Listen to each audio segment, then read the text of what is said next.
So we've seen some nature documentaries, we've seen some feature film footage. It's time to move to TV series, and for that I'm very lucky that we've chosen my favorite TV series, Game of Thrones. We have moving from that, we have two gentlemen here from Game of Thrones, Greg Spence and Robert McLachlan. I hope I got that right. And, but first we're going to show some scenes that Robert has shot. And this is one of my favorite episodes, the Red Wedding. We've cut out all the gory stuff, though. So first, let's show the Game of Thrones reel.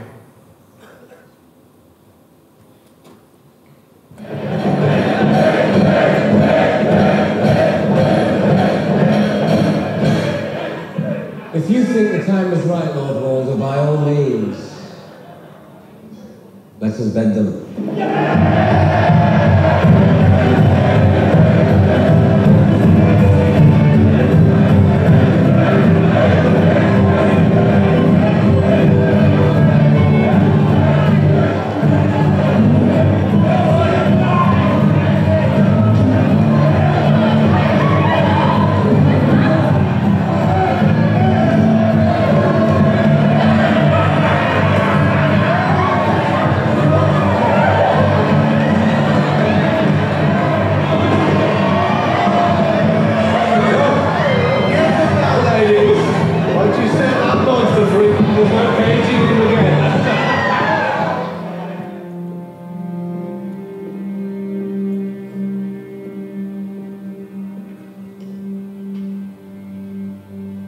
Sunset.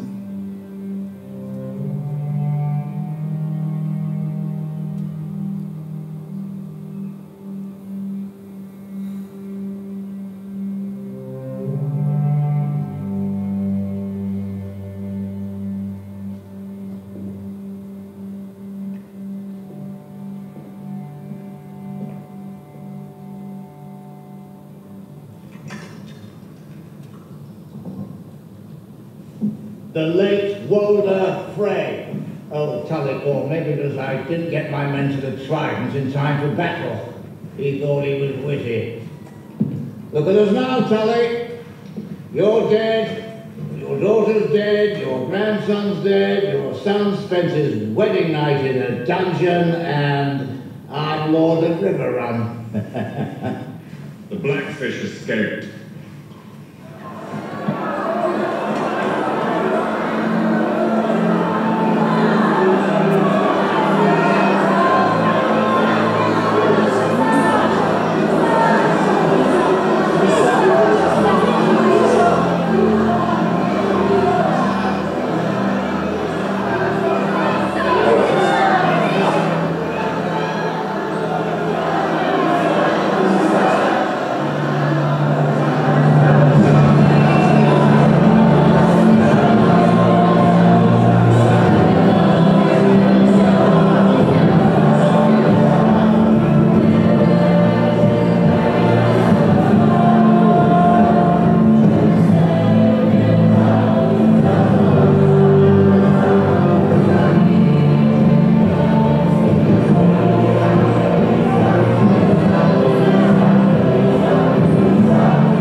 Now, Greg, you've been the, sorry?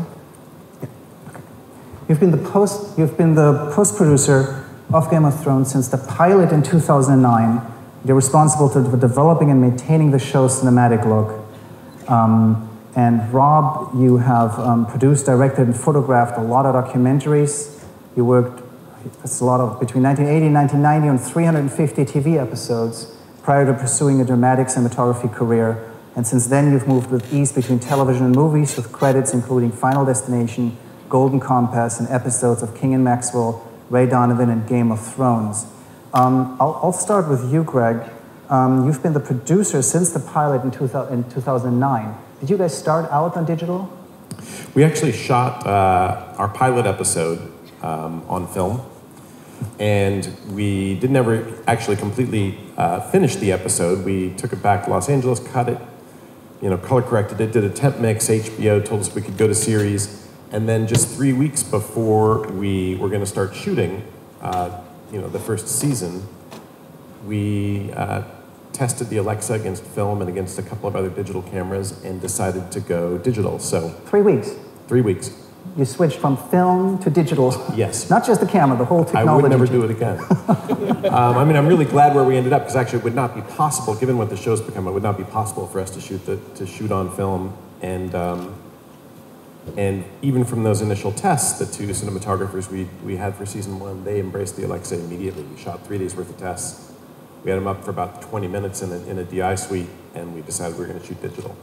They did a great job. The workflow adjustments that myself and my post team had to make were remarkable. It was a real education for me, but it's been a spectacular run. And the show obviously looks great. It looks great this big. I don't know that I've ever seen it that big. Yeah. Now, I don't know if you guys know this, but the show is shot 1920 by 1080, recorded HDSDI out of the Alexa onto a Codex onboard recorder, and then compressed JPEG 2000 in a 3:1 compression ratio. And I think it's remarkable how that looks on the big screen here. Yeah, I agree. And that's how we shoot.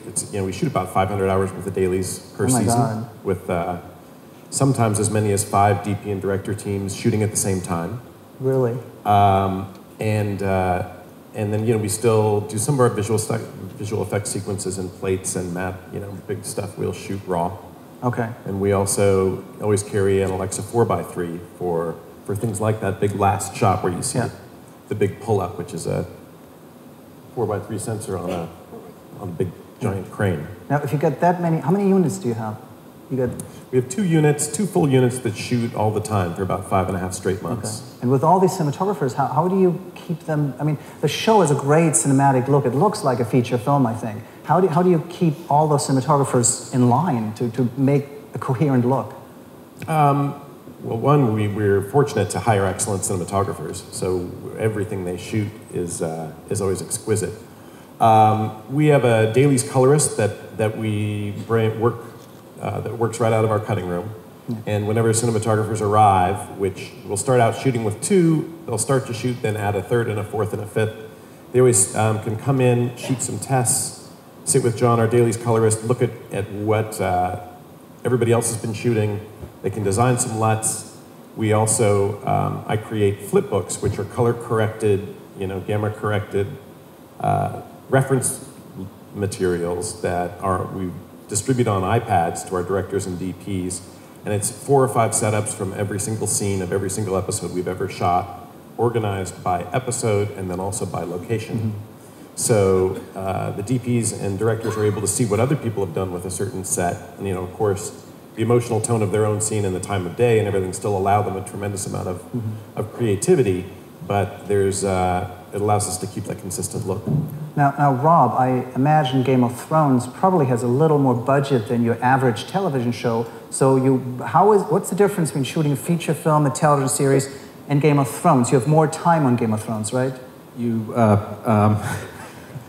Game of Thrones is its own animal. It's I've done a ton of TV and quite a bit of feature film work. Nothing is like Game of Thrones. True, we do have a little more budget for this show, but in terms of the time that you actually get on set to put a page of dialogue in the can, as it were, I've never had to work on a more intense schedule than I do on this show. And a lot of it has to do with the incredible ambition of what we're trying to accomplish in a day and how many other elements are at work. I mean, it's very rarely is it 2 people chewing through 5 pages of dialogue in a day. It's there's so much more going on most of the time that you really have to have your ducks in a row.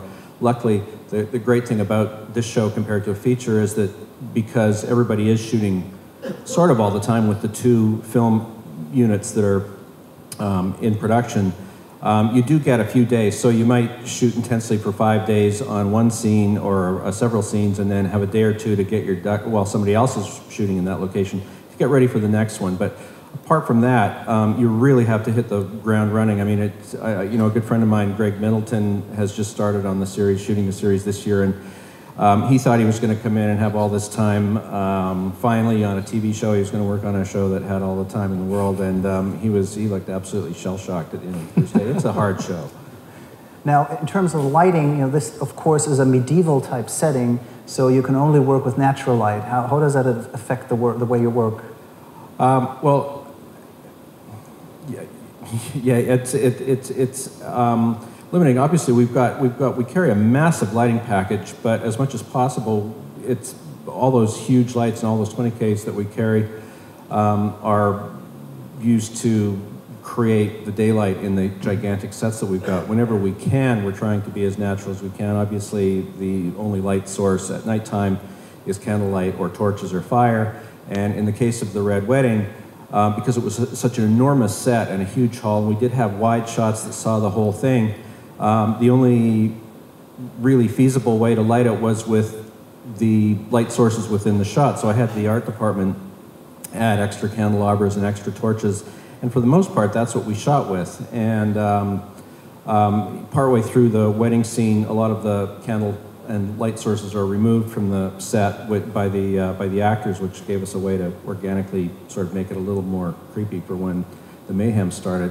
The other thing we did that was very handy was I increased the ISO. Normally I work at 800, which is the sort of the prescribed, HBO prescribes 800 as the ideal place to work, but I wanted to give the camera crew a little extra stop because, again, that scene was so complicated. We didn't want to miss a beat. We didn't want to miss a shot for any focus issues. Even though it was lit almost exclusively with candles, that scene was shot at a 4-stop. The other reason I increased the EI on the camera was to hold on to more detail in all the flames and candle sources because you get more latitude at that end. I didn't want them to be a bunch of white blobs. That's one of the things I love about that camera is that you can manipulate it according to your needs, and it worked pretty well.